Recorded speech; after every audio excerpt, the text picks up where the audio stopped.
अगर कोई नया फार्मर इस बिजनेस में आता है तो कितना कुछ उसको पैसा चाहिए होगा नए बिजनेस के लिए, अगर हीट में नहीं आए।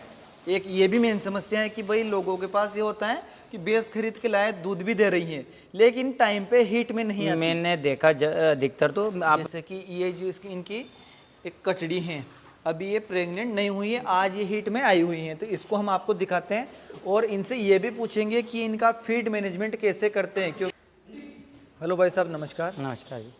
सबसे पहले आप अपना नाम बताएं और अपने डेयरी फार्म का परिचय दें।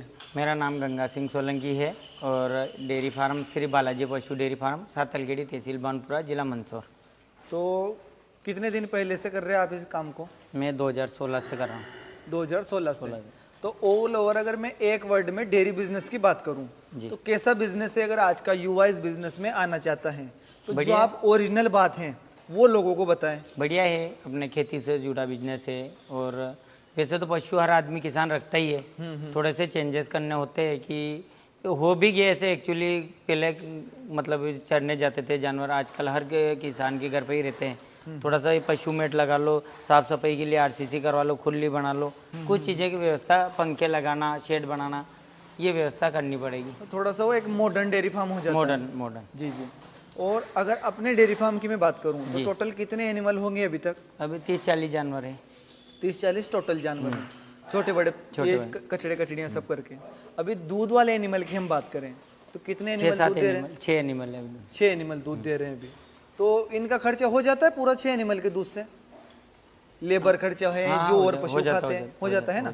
तो मेन काम अपना है वो ब्रीडिंग का है। ब्रीडिंग का। मैं आपसे कुछ क्वेश्चन करूंगा नए डेयरी फार्मर के लिए कि जो बंदा एक नया डेयरी फार्म स्टार्ट करना चाहता है उसको कैसे क्या कुछ मैनेज करना पड़ेगा, कि अगर कोई नया फार्मर इस बिजनेस में आता है तो कितना कुछ उसको पैसा चाहिए होगा नए बिजनेस के लिए?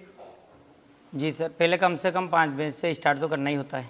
वो तो हर एक बंदा ये बोलेगा। और अगर कमर्शियली करना है तो 5 भैंस आपको रखना है। अब 1 लाख रुपए, 1.25 लाख रुपए से नीचे की तो भैंस मिलेगी नहीं जमाने के हिसाब से। तकरीबन 6-7 लाख रुपए तो उसको भैंस के लिए चाहिए। ठीक है। शेड पे क्या कुछ इन्वेस्ट करें? शेड में सबसे ज्यादा अधिक भाई ये नुकसान करते हैं कि शेड नीचे हाइट बहुत कम ले लेते हैं। कम से कम 20 से 22 फीट शेड की हाइट होना चाहिए। अच्छा। आप हर आदमी शेड में दोबारा खर्चा करता है। कितने भी डेयरी फार्म मैंने देखे, आपने भी देखे होंगे, 12-15 फीट तो बहुत ज्यादा, 10 फीट ही रखते लोग, 12 फीट रखते। कम से कम 20-22 फीट का शेड की हाइट होनी चाहिए। क्या कारण है इसका? एक तो गर्मी, सबसे मेन तो गर्मी में चद्दर गर्म होते हैं और एक पंखे नहीं लगा सकते। मतलब अगर आपने 10-12 फीट का शेड बनाया तो 2-2.5 फीट पंखे की हाइट आएगी। फिर वो पंखा बिल्कुल बेंच के ऊपर होगा तो गर्म हवा देगा। तो कम से कम 20-22 फीट की हाइट लो और हाइट से उसका टेम्परेचर मैनेज करने के लिए और उसको वेंटिलेशन करने के लिए शेड की ऊंचाई ज्यादा होनी चाहिए। तकरीबन क्योंकि आप शेड से कम 5-6-7 फीट नीचे पंखे लगाओ और पशु से 4-5 फीट ऊंचे, तो वो गर्म हवा नहीं देंगे। जी। तो अगर शेड बनाता है 5 भैंस का तो 3 लाख रुपए में उसका हो जाएगा कंप्लीट? 3 भी नहीं लगेंगे। अगर 5 भैंस का बनाता है तो 1.5 लाख रुपए में आराम से बन जाएगा। उसके 8.5 लाख रुपए इसमें खर्चे हो चुके हैं। जी। उसके बाद उसको क्या सावधानी रखनी है कि भाई अगर उसको एक्सपीरियंस नहीं है तो डेयरी फार्म जो अक्सर फेल होते हैं उनके कुछ कारण सबसे मेन इश्यू तो आता है पशु खरीदने का। पशु को आदमी सही से चयन नहीं कर पाता है, तो पशु अगर गलत ले आएगा तो वो दूध उत्पादन नहीं होगा, ब्रीड बच्चे अच्छे नहीं होंगे, तो उसको रिटर्न कहाँ से मिलेगा।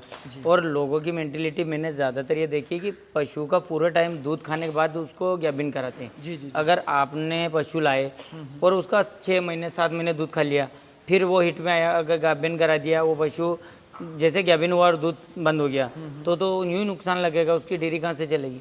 जी। कैसे करना है फिर उसको? मोटा मोटा ये रहता है कि पशु अगर आप डेयरी चला रहे हो तो 75 दिन 2.5 महीने के बाद से उस पशु को गैबिन करा देना चाहिए। अगर हीट में नहीं आए, एक ये भी मेन समस्या है कि भाई लोगों के पास ये होता है कि भैंस खरीद के लाए, दूध भी दे रही है, लेकिन टाइम पे हीट में नहीं आती। मैंने देखा अधिकतर तो आप डिवर्मिंग कराओगे तो 90% चांस रहते हैं कि पशु हीट में आ जाता है। कितने दिन बाद करनी है डिवर्मिंग? डिवर्मिंग भी बयाने के 1 महीने बाद करनी चाहिए, 1-1.5 महीने बाद करनी चाहिए और उससे 15-20 दिन में हीट में पशु आ ही जाता है। अधिकतर समस्या होगी कि जैसे कि कई प्रोडक्ट की कमी के कारण, जैसे पहले खेत में चरने जाते थे जंगल में तो न्यूट्रिशन वैल्यू मतलब ये कमी होगी, तो उस चीज से पशु हीट में भी आ रहा तो साइलेंट आता है, पता ही नहीं लगता।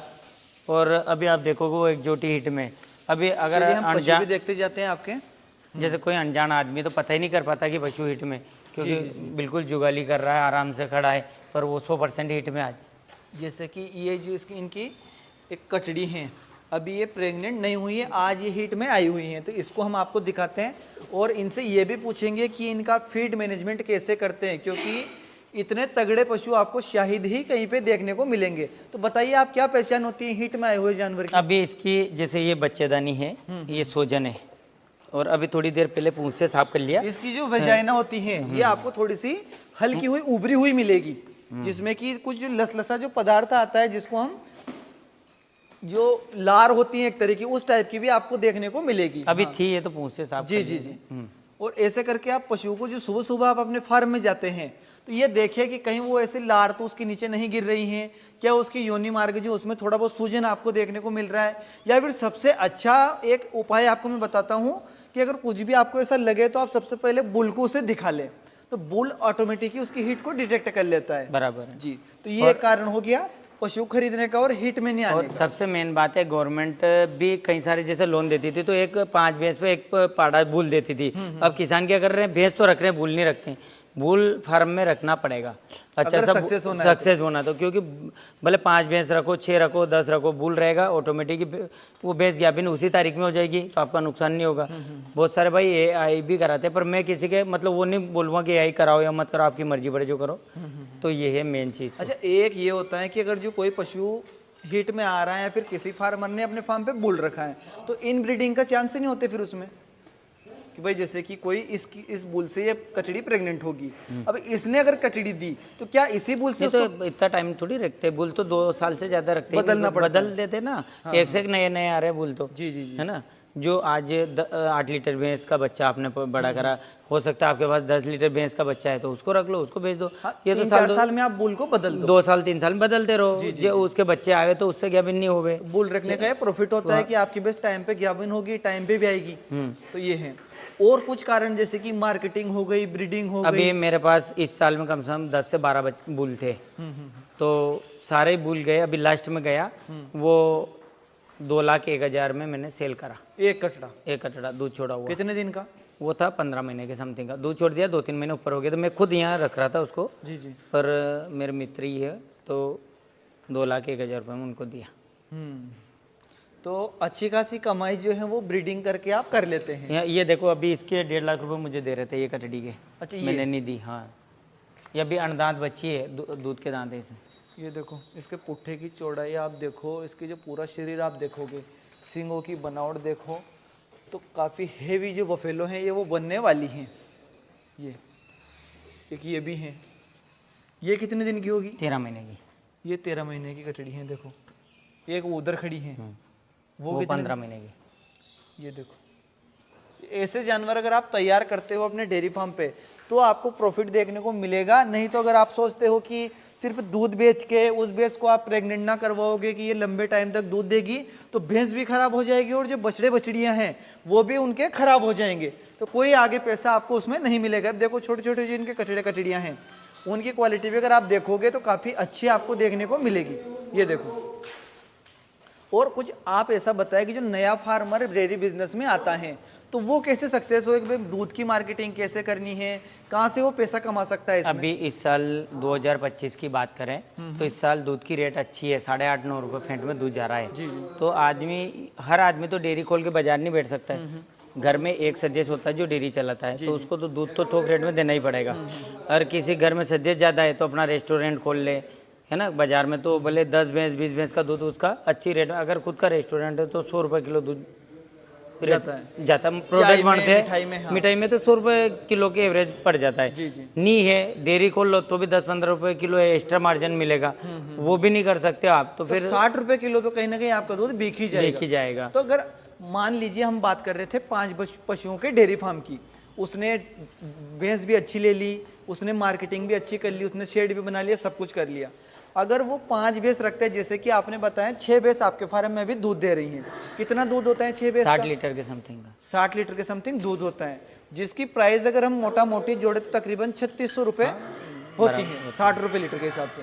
तो एक महीने का उसका दूध होता है लगभग 1 लाख रुपए का। तो इसमें से अगर खर्चे की हम बात करें तो कितना खर्चा हो जाता होगा? जब 50-60% खर्चा तो होता ही है। 50 से 60% खर्चा होता है डेयरी फार्म में। हमारा क्या है, थोड़ा सा ये है कि ब्रीडिंग का काम है तो खर्चे ज़्यादा होते तो हैं। खर्चे ज़्यादा होते हैं। जैसे दूध है, अपन ने कैलकुलेशन किया, इसमें थोड़ा सा मैं आपकी बात के बीच में बात रखूँगा। हम दूध बच्चों को ज़्यादा पिलाते हैं, पर एग्जैक्ट है हमारे पास 8 से 10 लीटर टाइम की भैंस है, तो वो दूध तो वही बैठेगा, 60 लीटर बैठेगा। तो हम 5 लीटर ही हमने एक टाइम का जोड़ा है। होता क्या है कि नया नया जो पशुपालक होता है वो पशुओं में ज़्यादा पैसा इन्वेस्ट कर देता है, बाकी अच्छे पशु खरीदने के बजाय वो शौकींदा पशु लेके आ जाता है, तो वो इतना दूध नहीं दे पाते, समय पे प्रेग्नेंट नहीं होते, दूध की मार्केटिंग उसके पास नहीं होती, इसलिए वो डेयरी फार्म में कहीं ना कहीं एक तरीके से फेल हो जाता है। 90% ये होता है, कोई आदमी मार्केट में गया, उसने 50,000 रुपए की भैंस खरीदी, वो भी हम बोलेगा साहब नहीं मुर्रा जोटी लाए। अब भैया मुर्रा जोटी ला रहे हो आप, उसकी आपको मुर्रा की जो पहचान है वो एक चीज ओरिजिनल मुर्रा की पहचान आपको होना चाहिए। और मुर्रा यहाँ कहाँ बन रही, कहाँ है पैदा हो रही है, कौन रख रहा मुर्रा फार्म किसके पास है? सही है। सब मिक्स ब्रीड हो रही है। अब अपन जैसे कोई से भी हाट बाजार में जाएंगे तो ये राजस्थान की भैंसें आ रही है अपने यहाँ। आपको अगर मुर्रा का काम है तो पूरा इंडिया में हरियाणा है, अपने भारत में हरियाणा एक प्रदेश है जहाँ मुर्रा नस्ल है। वहाँ से अगर आप लाते हो और वहाँ से भैंस लाए, वहाँ से बच्चा लाए और वहाँ की आपने ब्रीड करी और इसमें मिक्स नहीं करा, वो 101% रखा, तो आपका मुर्रा का फार्म है, तो वो दूध देगी। मेरे यहाँ पर फर्स्ट टाइमर कटड़ी, आप इसको टेक कर लो, है ना। इसको ये आज ज्ञापन हम कराएंगे जैसे हिट पे, ये अगले 10 महीने में भी आएगी। आप इसका 8 लीटर 9 लीटर दूध टाइम का निकाल के ले जाना, ये गारंटी मैं दे सकता हूँ। क्योंकि ओरिजिनल जो भैंस होती है वो दूध नहीं देती, उसकी ब्रीड दूध देती है। चाहे आप जाफराबादी रख लो, उसमें भी अगर आप ओरिजिनल ब्रीड रखोगे तो आपको दूध मिलेगा, चाहे आप मुर्रा रख लो। मैंने बहुत बार देखा है कि जो गांव की देसी भैंसें होती हैं वो भी कहीं ना कहीं टाइम का 5 से 6 लीटर दूध आराम से दे देती हैं। तो दोस्तों मुझे उम्मीद है आप लोगों को वीडियो पसंद आया होगा, जानकारी आपको अच्छी लगी होगी। अगर कोई क्वेश्चन आपका बचा है तो वो आप लोग कमेंट में पूछना, मैं कोशिश करूंगा उसको आप लोगों को जवाब देने की।